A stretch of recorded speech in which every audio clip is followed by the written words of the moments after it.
Hello guys, আপোনালোকে চাই আছে বৰণীৰ ৰাহুল ইউটিউব চেনেল। তো গাইছ আং বে ভিডিঅ'কো অসমীয়া বনানি সান্দং।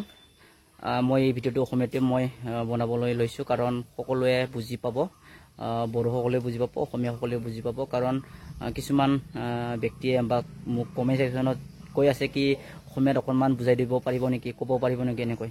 তো যি কি নহওক আপোনালোকে ইয়াৰ বাবে মই ভাবিলো অসমীয়াতেও বনাবলৈ মানে ভাবিলো আৰু কথাটো। তো যি কি নহওক এতিয়া মানে বিটিসিত খুব মানে চৰ্চাত চলি আছে বিটিসি এলপি ইউপি এপইন্টমেন্ট।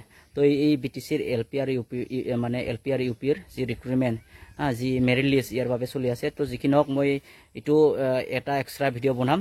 তো মই এতিয়া বনাবলৈ মানে এই বাকি যিখিনি এক্সাম হৈ গৈছিল গ্ৰেড 3 হৈ গৈছিল, তাৰ পিছত ভিসিডিসি সেক্ৰেটাৰী পোষ্টৰ হৈ গৈছিল এক্সাম, তাৰ পিছত গ্ৰেড 4 ভাইবা হৈ গ'ল, তাৰ পিছত ফৰেষ্টাৰ হৈ গ'ল, হয় না নহয়।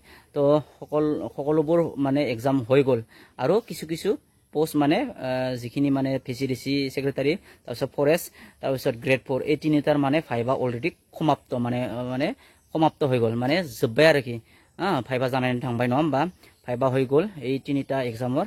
তো অতি সোনকালে ইয়াৰ যিটো মেৰিট লিষ্ট এই মেৰিট লিষ্ট পাব্লিছ হ'বলৈ গৈ আছে। বহুতো আপোনালোকে গমেই পায় 23 তাৰিখ বা 22 তাৰিখৰ ভিতৰত, 22 নহলে 23, এই 22 আৰু 23ত এমচিচি কণ্ডাক্ট হ'বলৈ গৈ আছে, বিটিসি এমচিচি লাগিবলৈ গৈ আছে। সেই কাৰণে বিটিসি চৰকাৰে এমচিচি কণ্ডাক্ট হোৱাৰ আগে আগে মানে ইয়াৰ মেৰিট লিষ্ট দি পেলাই এপইন্টমেন্ট আপোনালোকক দিব। আৰু খুব সম্ভৱ মানে গম পোৱা মতে 19 নহলে 20, এই 19 আৰু 20ৰ ভিতৰত এই তিনিটা যিখিনি মানে ভিসিডিসি সেক্ৰেটাৰী পোষ্ট আৰু ফৰেষ্ট তাৰ পিছত গ্ৰেড 4 এই তিনিটাৰ মেৰিট লিষ্ট পাব্লিছ হ'বলৈ গৈ আছে আৰু আপোনালোকে এপইন্টমেন্ট পাবলৈ গৈ আছে। তো আপোনালোকে ইমান মানে ৰখি আছে, মানে অধৈৰ্য হৈ গ'ল, হয়নে নহয়, কেতিয়া দিব। তো যি কি নহওক এমচিচি মানে লগাৰ আগে ইয়াৰ পাব্লিছ মানে মেৰিট লিষ্ট পাব্লিছ হ'বলৈ গৈ আছে।